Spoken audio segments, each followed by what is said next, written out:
One thing that's interesting about the game is that the repair and the resupply facilities have timers, and the timer is different for every player and every tank. So it's going to take you a certain amount of time to repair, and there's going to be a certain amount of time before you can go back for a second repair. It could be a 2 to 4 minute time period, and it might change whether or not you have engineering and what level you have and what tank you're driving. For example, I seem to believe that light tanks repair a lot quicker, and you can go back and resupply a lot sooner, and a heavy tank, you can't do that. And obviously with engineering, the higher the level, the faster you're going to resupply and repair. So that is one of the differences. If you die and you respawn, the timers are not independent to your tank. So if you go to a resupply and then you die and then you respawn, you have to deal with the resupply delay and the timeout based on your previous tank. It doesn't reset when you die. So take that into account when you're playing. When you're on a resupply point, in some cases, depending on which tank you have, you might resupply very quickly, and in other cases, you might have a lot of time. So during this time, you want to do something that's useful in the game, and there's a few things you can do. One of them is obviously to drop an artillery strike or a smoke screen on someone.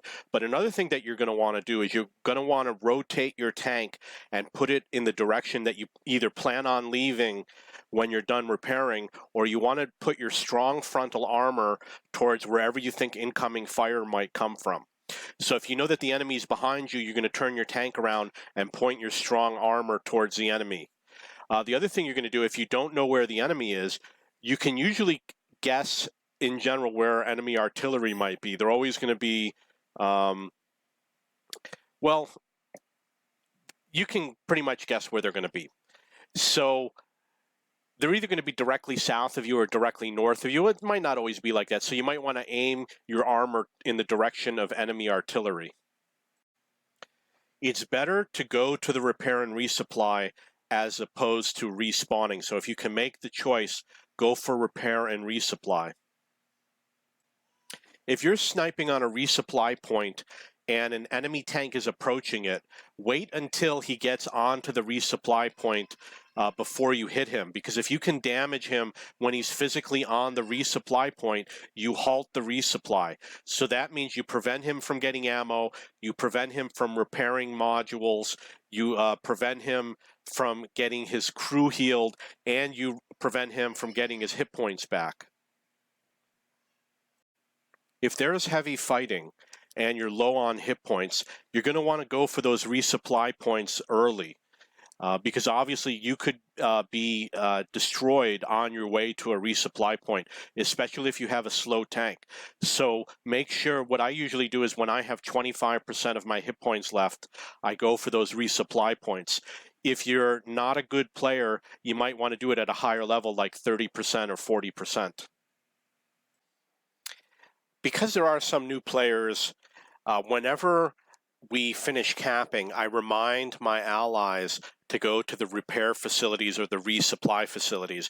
And I either type it in chat or I'll click on the repair facility so that they can see and get that little reminder, because there's going to be some people that forget, especially if they're new players and especially if it's the beginning of a playing period. For example, if you're playing for a week and it's the first day of the week, you're going to have people playing a little bit more forgetful. And the other thing that I do is sometimes, for example, we're defending Cap C and you see that your allies on low health, I'll type in a message. I'll say, hey, Oho, go to the repair facility. You send that little reminder because they won't think of it on their own. As soon as you win one of the caps, you want to make sure you head straight for the resupply facility and always go to the one that's closest to you. For example, on some of the caps, like A, B, and C, if you're closer to the beach, there is a resupply facility that is close to the beach. Don't skip it and say, oh, well, I'll hit the next resupply.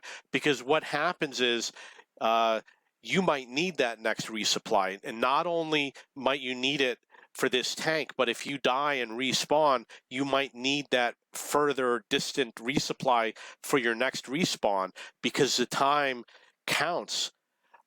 When you respawn, it doesn't reset the resupply. So always go to the nearest resupply as soon as you're done capping and start heading north. One of the things that comes up is it better to go to the repair facility or to die? You have to really gauge what the situation is. If you have the ability to respawn and you really have to act quickly, maybe it's better to die and then respawn instead of going to the repair facility. However, if you don't have a respawn waiting, which would be the ghosted tank, then it's probably better to go to the repair facility. And my philosophy after playing the game is I always go to the repair facility. And the reason why is because I don't want to wait 3 minutes for a tank to respawn, especially if a repair facility is only 45 seconds away or something like that. So I'll save a lot of time by going to the repair facility, and it gives me the chance to be aggressive and to go die and to respawn again before I have to worry about the long wait. So my philosophy is always try to repair instead of dying. In this screenshot, you're going to notice that the enemy tank is physically on the resupply area. That's essentially a Carnarvon Action X or AX, Carnarvon AX. You'll notice that that's absolutely where he is. And you want to try and hit those tanks as soon as they get onto the resupply, because if you can hit them, they won't be able to resupply, and they have to wait 3 or 4 minutes before they get a chance at resupplying. So it's a really good tactic.